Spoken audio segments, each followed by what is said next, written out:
Oui, comme Esther, nous disons gloire et louange à toi, Seigneur Jésus-Christ. Gloire et louange à toi, Seigneur Jésus-Christ. Amen. Amen. Oui, bien-aimés, nous voulons maintenant être nourris de la parole de l'Éternel. La Bible dit il envoie sa parole et sa parole guérit. Amen. J'aimerais que là où tu vas prier pour ces instants. Tu vas dire à Dieu, parle-moi, visite-moi, oriente-moi, donne-moi de nouvelles directives à travers ta parole. Là où tu élèves ta voix, tu commences à prier au nom puissant de Jésus. Manifeste ta bonté, tu sais très bien nous t'aimons Jésus. Nous sommes à ta présence parce que nous savons ce que tu es pour nous.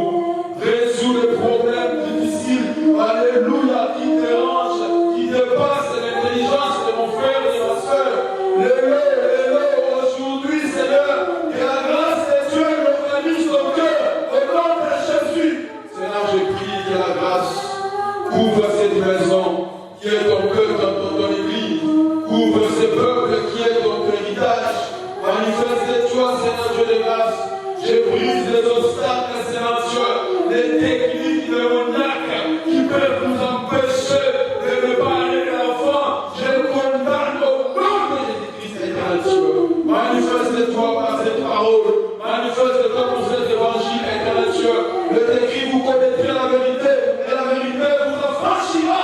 Et la vérité de cet après-midi affranchit ce cœur, Seigneur Dieu. Au nom de Jésus, Père, Seigneur Dieu de grâce. Il y a promotion, Père, Seigneur Dieu. Nous ne voulons pas retourner dans notre demeure, Seigneur Dieu, tel que nous étions bénis en ces jours. Papa Yahweh, aujourd'hui, que personne ne rentre comme il est arrivé ici, Seigneur Dieu.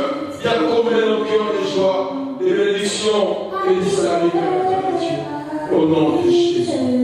Au nom de Jésus.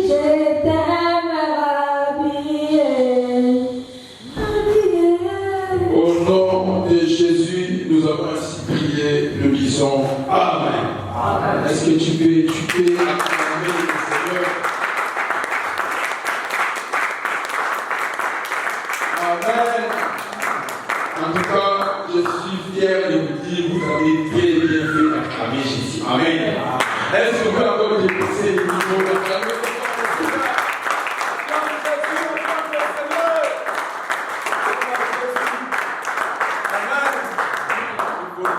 Merci, Amen. C'est de cette manière qu'on adore le Seigneur. Amen. Nous devons être aussi fiers de vous encourager des bonnes actions que vous êtes en train de faire. Amen. Quand tu acclames bien le Seigneur, c'est très bien. Dieu est glorifié de chaque geste que nous faisons quand nous sommes dans sa présence. Amen. Tu ne sais pas si tu vas être béni par l'offrande. Tu ne sais pas si tu seras béni juste parce que tu l'as bien fait de l'acclamer. Tu ne sais pas si tu seras béni parce que tu as été attentif ou attentive à la parole. Amen. Que Dieu te bénisse. Amen. Nous étions depuis la semaine écoulée en train de partager les grands thèmes intitulés Vaincre les obstacles qu'il m'a destinés. Un thème que le Seigneur avait envoyé pour toi. Amen. Quiconque aime le Seigneur comprend ce message, il saura comment marcher dans les jours à venir. Amen. Amen. Ça veut dire que le Seigneur, quand Dieu envoie un message, je ne suis qu'un simple passerelle. Amen. Un simple moyen, un simple micro que Dieu tient pour parler. Amen. Des fois, il y a certains enseignements que j'arrive à les comprendre quand je suis en train de réfléchir. C'est étonnant. Amen. Il y a certaines prédications que moi-même j'arrive, alléluia, ça peut paraître bizarre, mais des fois j'arrive à comprendre certains messages quand je me tiens le micro ici. Amen. Il y a certains messages que j'arrive à enseigner juste quand je me tiens devant ici. Ce sont les messages, pendant la modération il n'y a rien, mais quand je monte ici les messages arrivent. Cela veut dire que le Seigneur soit attentif à la voix de l'Esprit. Dieu parle, tantôt d'une manière, tantôt d'une autre. Amen. Aujourd'hui, nous allons mettre un point virgule. Ce n'est pas un point, parce qu'en parlant des obstacles, il y en a beaucoup. Il y a beaucoup de choses à expliquer. Amen.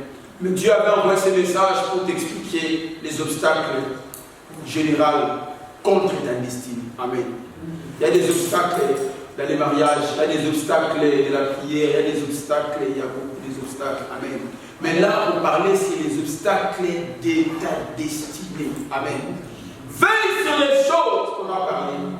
Veille sur les obstacles internes. Nous avons dit qu'il y a des obstacles internes, des obstacles charnels, et nous avons dit aussi des obstacles spirituels. Amen. Des obstacles qui ne proviennent pas de ta vie, qui ne proviennent pas de toi-même, mais qui proviennent de l'extérieur. Amen. Il y a des choses qui se passent dans la vie des hommes, des enfants de Dieu, des familles, que eux-mêmes sont des causeurs, sont des personnes par qui les choses sont venues. Amen. Mais il y a des choses aussi qui arrivent, des blocages et des barrières, qui ne proviennent pas de nous-mêmes, mais qui proviennent indépendamment de notre volonté. Amen. Nous avons expliqué trois choses. Nous avons dit, il y a la pensée. Amen. Deuxième chose, nous avons dit, il y a la volonté. Troisième des choses, nous avons dit, il y a quoi? Il y a les sentiments. Ce sont ces trois catégories de choses qui font naître les obstacles charnels qui proviennent de toi-même. Tu as mal jugé les choses. Tu as mal interprété les choses. Tu as mal décidé. Amen. Quand tu prends la décision, nous sommes dans la volonté. C'est parce que tu as décidé. Amen. La Bible dit un homme quitta Jérusalem, direction Jéricho. Cet homme, c'était lui-même qui avait décidé de quitter Jérusalem et de partir vers Jéricho. Il y a des décisions que nous prenons dans la vie. Il y a des positions que nous prenons dans la vie. Et ces positions constituent des obstacles pour notre avenir. Toi-même, tu décides aujourd'hui de quitter l'église. Tu as pris la position de ne plus venir prier. C'est toi qui as pris cette décision. Et cette décision deviendra un obstacle pour ton avenir. Amen. Voilà pourquoi soyons sages. Ne vivons pas selon les sentiments. Ne faisons pas des choses même par des plaisirs. Parce que ça se passe comme ça. Non. Faisons des choses avec des raisons d'être. Amen. Il y a des sentiments qui nous poussent à faire des choses. Tu fais ça par plaisir. Or, tu ne sais pas que ça peut constituer un grand blocage pour demain. Mais j'insiste sur les obstacles physiques. Parce que ça arrive souvent. Et nous avons toujours tendance d'attribuer tout à Satan. Oh, voilà, c'est ma famille. La victimisation. Amen. Il ne faudrait pas que tu sois victime dans la victimisation, mais il faudrait que tu réfléchis dans chaque situation qui t'entoure. Est-ce que ceci vient de moi ou vient de la famille? Est-ce que cette réalité que je traverse aujourd'hui, ce grand blocage, vient de ma vie ou vient de quelque part? Lorsque tu constates quelque chose, un blocage, une situation qui persiste, mais qui ne vient pas de tes pensées, qui ne vient pas de ta volonté, qui ne provient pas non plus de tes sentiments, il faut comprendre que ça, c'est le diable. Amen. N'ayez pas honte de le dire. Paul le dit dans 1 Thessaloniciens 2, verset 18. J'ai formulé un projet de venir vous voir. Moi, Paul, une ou deux fois. Mais Satan nous a empêchés. Amen. C'est là où on comprend, bien le Seigneur. Il arrive des fois, tu formes un projet pour t'en sortir, mais Satan empêche. C'est ça les obstacles. Alléluia. Mais Satan a plusieurs manières d'empêcher les croyants de ne pas atteindre leur destinée. Aujourd'hui, bien aimé, je vais aller très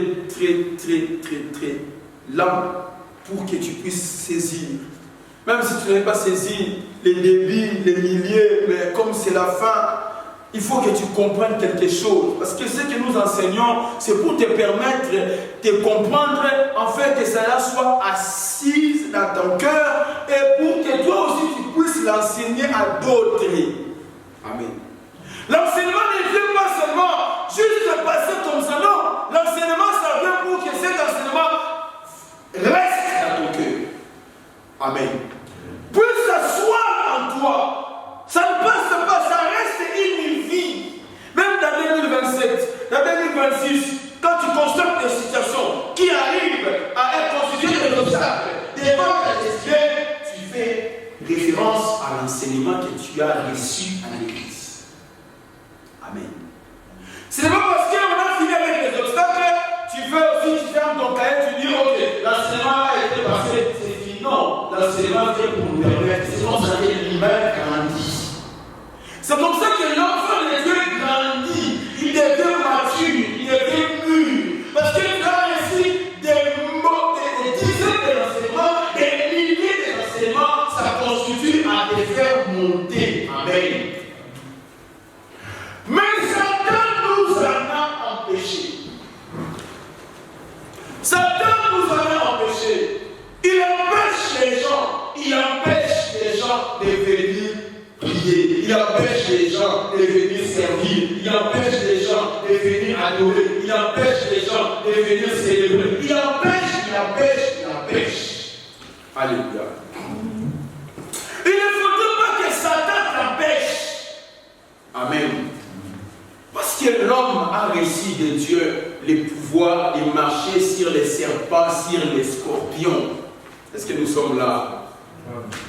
Alléluia. Amen. C'est une vérité. Luc chapitre 10, verset 19. L'homme a reçu le pouvoir de marcher sur les serpents et sur les scorpions. Or, le diable, l'ennemi Satan, il est le serpent. Amen. C'est que Dieu qui t'a appelé dans sa présence, Dieu qui t'a choisi, il t'a appelé pour que tu domines sur les serpents. Amen. Écoutez bien, aimé. Lorsque l'ennemi est enterré dans les jardins, amen. L'homme avait reçu de Dieu le pouvoir. Cela veut dire quoi? C'est que Dieu nous a donné par Jésus-Christ était déjà dans l'homme créé dans les jardins d'Éden qui s'appelle Adam. Quand tu vois, Dieu nous donne aujourd'hui le Saint-Esprit. Adam, avant de tomber, il avait ça. Amen. Alléluia. Quand tu vois Dieu nous donner toutes les formes de bénédiction dans les lieux célestes en Jésus, comprends que Adam, là-bas dans les jardins, il avait ça. Amen. Quand tu vois encore Jésus nous donne toutes les sortes, même la prospérité, comme prospère l'état de notre âme, Adam avait ça. Amen. Amen. Mais cependant, lorsque Adam a péché, il a perdu toute forme, toute portion de bénédiction. Amen. Ce qui fait que Jésus, quand il vient maintenant pourquoi? Pour restituer. Amen. Donner ce que l'homme avait perdu dans les jardins. Jésus vient de nous donner. Ne crois pas seulement parce que dans la livre de Genèse, on ne dit pas qu'Adam avait reçu la portion ici, là, c'est la vie. Non. Tout ce que Jésus nous a donné, Adam avait cela. Quand tu vois Jésus dire, je vous ai donné le pouvoir de manger sur les serpents et sur les scorpions, Adam l'avait. Alléluia. Rappelez-vous Genèse 1, verset 26. Créant l'homme à notre image, selon notre ressemblance. Pour faire quoi? Pour dominer sur les poissons, sur les reptiles qui rampent. Ça, c'est le texte. Or, le serpent, c'est un reptile qui fait quoi? Qui rampe. Amen. Cela veut dire quoi? Lorsque Satan est entré dans les jardins, il est venu à quelle forme? Amen. Il est venu en forme de reptile qui rampent. Or, parmi les 5 choses que Dieu parlait à Adam, que tu étais créé pour dominer sur les poissons, sur les animaux, sur les serpents, les reptiles qui rampent, Satan aussi vient comme ces reptiles qui rampent. Amen. Mais qu'est-ce qui a fait que Adam, voilà, merci, et sur tous les reptiles qui rampent sur la ça, ce n'était pas encore arrivé la tentation. Amen. Dieu parlait de ceci dans Genèse 1, verset 26. Et l'homme va tomber dans Genèse 3. Cela veut dire que Dieu voyait déjà la manière dont j'étais mis sur la terre. Il y a un reptile qui rampe, qui dérampe. Des fois, tu te poses la question, mais pourquoi Dieu est tellement omniprésent, omniscient, il connaît toutes choses, mais pourquoi il a laissé Satan? Mais Dieu a laissé Satan sur la terre, mais il t'a donné les pouvoirs, les marcher sur ses livres. Amen. Regardez, lorsque les serpents entrèrent dans le jardin, il entra pour détruire, pour empêcher l'homme d'atteindre la destinée. Regardez. Je ne sais pas si la technique va nous trouver les versets. Dieu dit, après que l'homme a péché, je crois que c'est Genèse 3, peut-être le dernier verset. Dieu dit, comme l'homme est devenu l'un de nous. La suite, empêchons-les de toucher à l'arbre de vie et de vivre. Ce qu'il a destiné, ce que Dieu avait prévu pour l'homme était de vivre éternellement. Et quand Satan arrive, il a fait ce qu'il avait fait. Ça fait quoi? Ça empêche l'homme d'avancer la destinée. C'est ce que nous parlons sur les obstacles de la destinée. Bien aimé dans le Seigneur, Dieu, il est dit, comme le serpent est entré, comme il a détruit, nous allons maintenant faire quoi? Empêchons. C'est que la vie éternelle a été empêchée par l'homme. De la même manière, je disais, la fascination, c'est la manière dont Satan vient influencer ta personne pour que tu sois empêché d'entrer là où Dieu attend que tu sois. Dès que nous sommes là, Dieu a prévu un endroit, Dieu a prévu un lieu où tu vas être béni, où tu vas être propulsé pour tout le monde. Amen. C'est ça la destinée. Dieu sait qu'il faudrait que, comme tu es sur la terre, comme il t'a envoyé, Dieu t'a donné par exemple 70 ans. Un exemple. Jésus, Dieu lui avait donné que 33 ans. C'est que Dieu a des plans de paix et non de malheur. Dieu a un calendrier, Dieu a un programme qu'il fait pour tout enfant de Dieu, toute personne qu'il envoie sur la terre. Tu n'es pas un fruit au hasard. Tu es là une personne avec une mission très bien définie. Amen. Amen. Mais cependant, même le Seigneur, lorsque tu viens sur la terre, pour que même le Seigneur, ce plan-là s'accomplisse, il y a ce qu'on appelle de déclencher des bénédictions. Je ne sais pas si je l'avais écrit quelque part. Vous comprenez souvent, je prêche et j'arrive même pas à lire ce que j'ai écrit. Amen. C'est-à-dire que même le Seigneur, la destinée est attachée à un endroit que Dieu t'attend. C'est cet endroit-là qui va déclencher les merveilles. Je prends un exemple. Il t'a donné certain nombre des années. Dieu, en t'envoyant sur la terre, il dit qu'il va se marier à 30 ans. Il va avoir sur la terre 4 enfants. Il sera mécanicien. Il mourra telle date. Ça, c'est les plans que Dieu a fait pour toi. Amen. C'est pour tout le monde. Que tu veux ou pas, Dieu a fait ça comme ça. Mais quand tu viens sur la terre, tu commences à vivre ce qu'on appelle le destin. Ta vie commence maintenant, le premier jour de ta naissance. Tu es né, tu fais les études, tu fais les études universitaires, jusqu'à ce que tu commences à être passionné par des talents. Tu dis, ok, moi je vais faire la mécanique. C'est parce que Dieu a prévu que tu fasses cela. Tu continues. Un jour, tu arrives mécanicien. Amen. Tu suis les plans de Dieu. Mais Satan maintenant, il fait quoi? Il se positionne dans les lieux qui devaient te booster pour atteindre la destinée. Je prends un exemple. Pour atteindre la mécanique, tu vas devenir mécanicien, il faut passer par où? À l'école. C'est ça. Tu dois passer par une âge, soit apprenti. Il faut que tu passes sur quelque chose. C'est là la chose déclencheuse. C'est là l'élément qui va déclencher ou booster la destinée. Il faut que tu passes par un endroit. Alléluia. J'aimerais que tu me comprennes vraiment dans cet exemple. Alléluia. Dieu arrive un jour dans les jardins. Dieu pose la question. Tu vois la question? Adam, es-tu? Amen.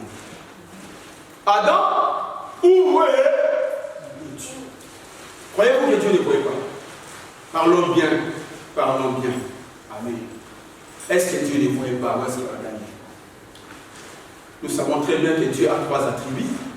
Omniscient, omniprésent, omnipotent. Amen. Dieu, le Seigneur Dieu, il te pose la question. Dis Dieu, où es-tu? Parce que Dieu ne voit. Tu te vois? Amen. Dieu te voit. Mais Dieu pose la question pour savoir, est-ce que tu es dans les lieux où ta destinée devrait être boostée? Je reviens dans mon exemple. Tu devais être mécanicien. Et au lieu de te mettre dans un garage pour apprendre, ou dans une école, toi tu es dans un GAD. Hein, les interprètes. Interpréter pour les francophones. Hein? GAD, c'est quoi? Tu es dans un bar. Amen. Est-ce que tu vas arriver là où Dieu t'attend? Est-ce que ta destinée sera déclenchée? Non. Tu peux prendre maintenant des exemples dans tous les sens de la vie. Et quand Dieu vient dans ta vie, il te parle.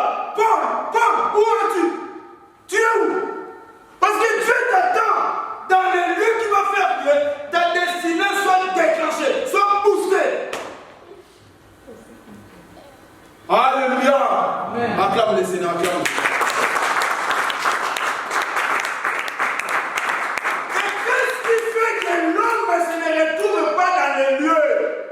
C'est ce que j'avais appelé la fascination.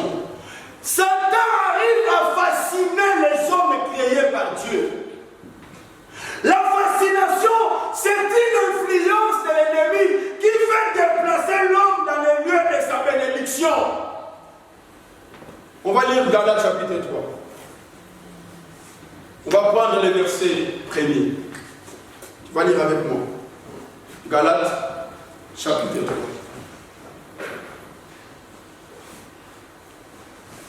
Qu'est-ce qui est écrit? Juste le premier verset.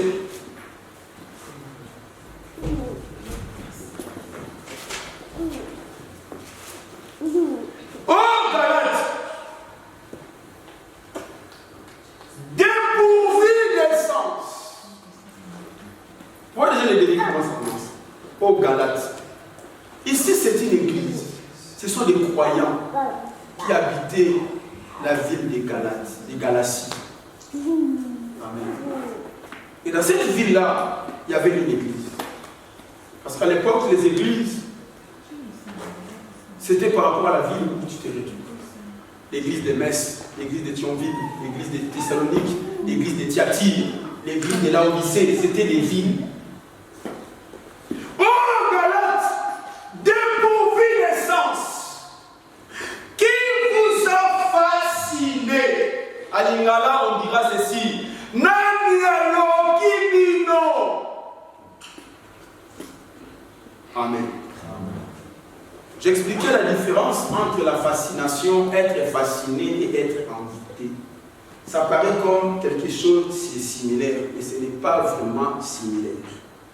J'avais dit être envoûté, c'est lorsque l'ennemi prend contrôle de ton esprit ou de ton intelligence. Parce que l'intelligence de l'homme habite dans son esprit humain et la sagesse de l'homme habite dans les cœurs. Et l'ennemi prendra contrôle de ton esprit avec petit e, pour permettre à ce que tu ne puisses pas réfléchir selon l'intelligence que tu as apprise à l'école. Tu vois une personne faire un accident, il dit, je n'ai pas compris. Amen.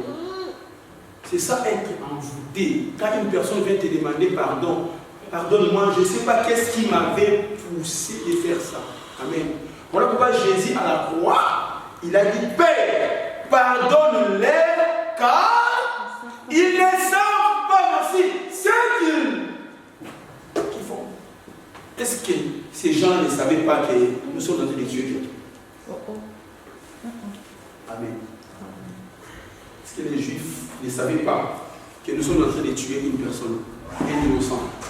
Il savait. Mais l'influence, l'intelligence qui les a poussés de faire ça, ils étaient tous envoûtés. Amen. Un jour on parlera de ça, envoûtement, possession, ainsi de suite. Mais être fasciné maintenant, c'est quoi? C'est lorsqu'il est venu le Seigneur, Satan exerce un attrait, une influence sur toi pour te distraire, pour t'enlever dans les lieux que tu devais être pour ta bénédiction. Je vais donner un exemple de la séduction. Une jeune femme très belle qui passe, les hommes commencent à regarder, ils oublient ce qu'ils faisaient. Ça, de manière spirituelle, ça s'appelle la fascination. C'est comme la séduction. Amen. Qui vous a fasciné, vous, aux yeux de qui Jésus-Christ a été peint comme crucifié? Paul pose la question, qui vous a fasciné? Vous n'étiez pas ce que vous êtes.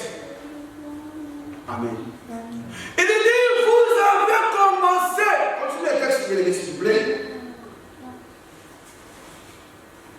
Là où il dit, après, on va commencer par les chairs, c'est le verset 5.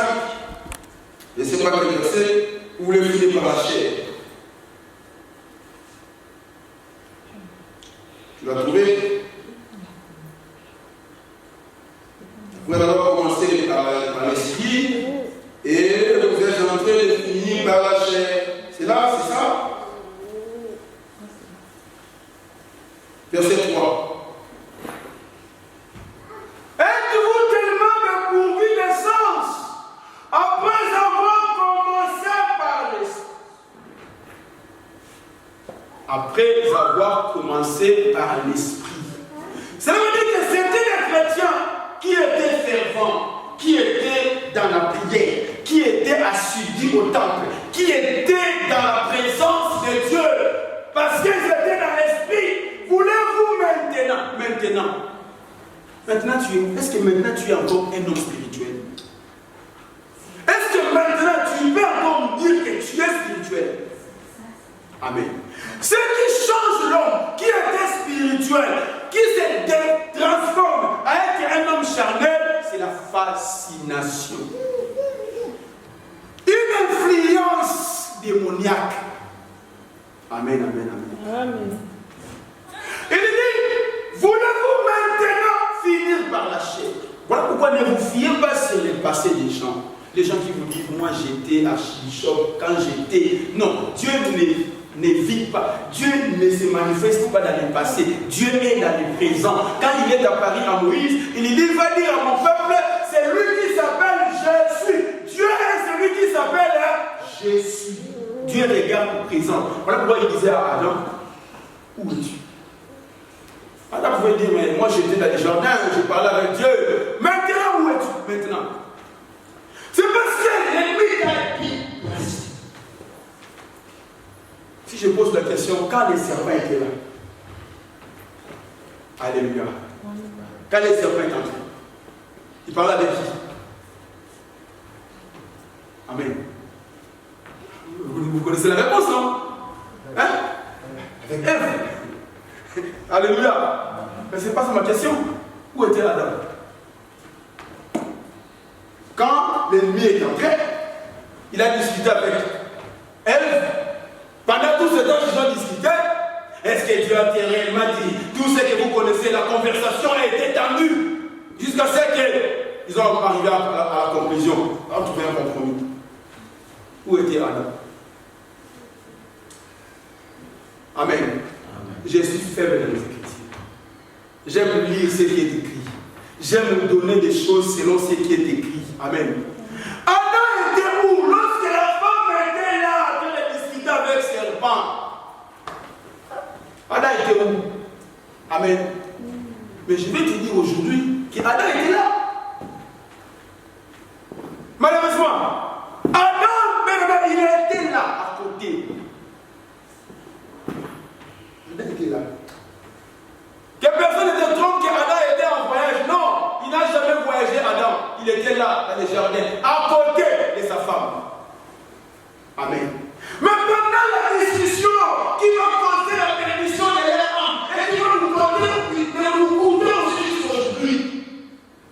Adam était fasciné. La parole me dit, Ève prit les fruits, il a fait quoi? Il mangea et il donna à qui? Alléluia. Tu peux nous afficher? Et il donna à son mari qui était auprès d'elle. Alléluia. Genèse 3. Il mangea le fruit, le verset 6, je pense. Il donna à son mari qui était auprès d'elle. Mais le mari était aveuglé. C'est ce que nous parlons. Il y a des choses qui se passent à ta maison. Tu étais où lorsque la maladie est entrée dans ta maison? Tu étais où lorsque cette souffrance est entrée dans ta vie? Tu étais où lorsque la maladie, lorsque le chômage, lorsque les échecs ont pu entrer dans ta vie? Parce que tu étais fasciné, tu as été déplacé dans les lieux de la prière. Dieu t'attend dans la prière, Dieu te cherche, il te demande où vas-tu? Dieu veut te voir dans la prière, Dieu veut te voir dans la prière, Dieu veut te voir dans sa présence. Alléluia. Elle prit de son fruit et en mangea, point virgule. Ça veut dire que ça continue. C'était les mêmes jours, à la même main, à la même seconde. Elle en donna aussi à qui? À son mari. Il était où? Il était là. Alléluia. Bien aimé, ne soyez pas fascinés par l'ennemi. N'acceptez pas que vous soyez même déplacés dans l'analogie de la foi. N'acceptez pas que vous soyez déplacés dans le lieu que Dieu vous attend. Dieu sait que c'est là l'élément déclencheur de votre destinée. Et Satan viendra vous faire déplacer. Écoutez, bien aimé. La vie ne tient que d'un bout de fil. Soyez conscients de ce que vous faites. Soyez responsables de chaque acte que vous posez chaque jour dans votre vie pendant que vous êtes en train d'exister. Soyez conscients, frère. À un moment donné, nous devons se rendre compte du poids de ce que nous sommes en train de poser. Des fois, on réagit parce qu'on doit sauver notre peau, on doit sauver nos valeurs, on doit rester, se faire respecter. On ne se tient pas compte. Qu'est-ce que ça peut donner pour la suite? Il y a certaines choses que Dieu est en train de faire. Satan t'a déjà déplacé. Pose-toi la question, est-ce que je dois faire ça? Est-ce que c'est moi qui devais faire ça? Alléluia. Alléluia. Acclamez. On va lire le verset dans Galates chapitre 5. On va finir ici. Galates chapitre 5, le verset 7.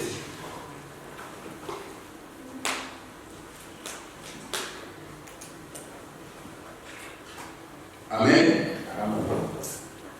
Regardez. Qu'est-ce qu'il écrit? Vous courriez bien des moi. Vous savez, quand j'ai lu le texte, je vois la sagesse divine qui a fait que le texte, la Bible, soit écrite. Même la ponctuation, même la Bible n'est pas un livre de l'homme. Je suis désolé de voir aujourd'hui des gens en train de se battre pour chercher l'origine de la Bible. Mais vous ne trouverez pas. Mais l'auteur de la Bible, c'est Dieu. Amen. Chaque livre a un auteur. Regardez, j'ai mon livre ici. J'ai ramené ça pour maman, la sœur Pélagie. L'auteur, il est là, Andy Ayom. Mais, ça aussi, si vous dites que c'est un livre, donnez-moi l'auteur, Étienne. C'est qui son auteur? L'auteur, c'est Dieu. Amen. La façon dont la Bible a été écrite, même la ponctuation, ça s'éloigne de ce que les savoirs font. Vous courriez bien. Qui vous a arrêté pour vous empêcher? Nous parlons tous de ce qui empêche l'homme. Toujours des choses qui empêchent l'homme. Tu veux aller loin. Tout le monde veut aller loin.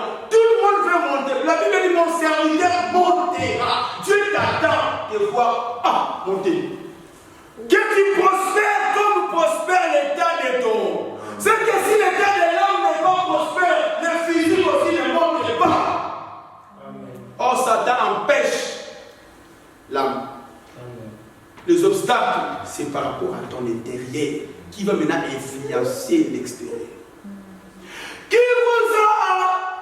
vous a arrêté pour vous empêcher d'obéir à la vérité?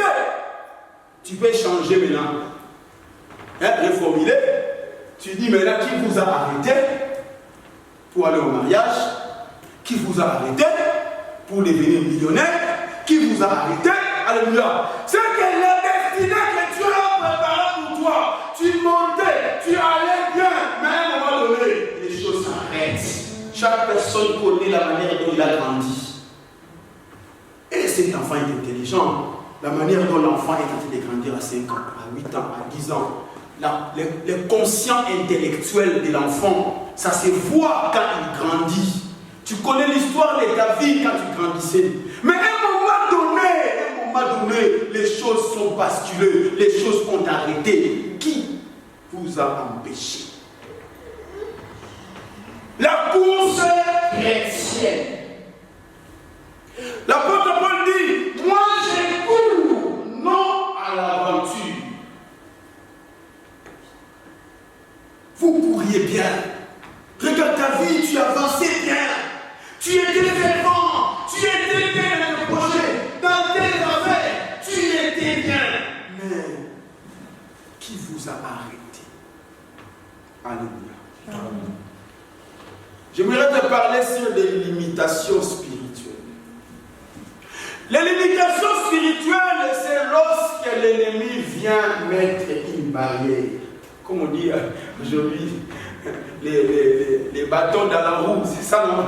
C'est ça l'expression. Vous courez bien, vous couriez bien. C'est-à-dire que tu sors, tu commences à grandir, tu marches bien, tu montes bien. Même au niveau de la santé, il y a des gens qui avaient de très bonnes santé à l'époque. Mais tu croises ces personnes, mais qu'est-ce qui est arrivé que ça devient comme je vois? Qu'est-ce qui s'est passé pour que ça tourne de cette manière? Qu'est-ce qui s'est passé dans ta vie? Qu'est-ce qui s'est passé? Je me pose la question pour que tu te retrouves dans cette situation. Qu'est-ce qui s'est passé? Qui vous a empêché? Qui vous arrête? Regarde à la fois comment est-ce que tu étais dans la prière. Regarde à la fois comment est-ce que tu lisais la Bible. Regarde comment est-ce que tu priais. Regarde comment est-ce que tu venais à l'église.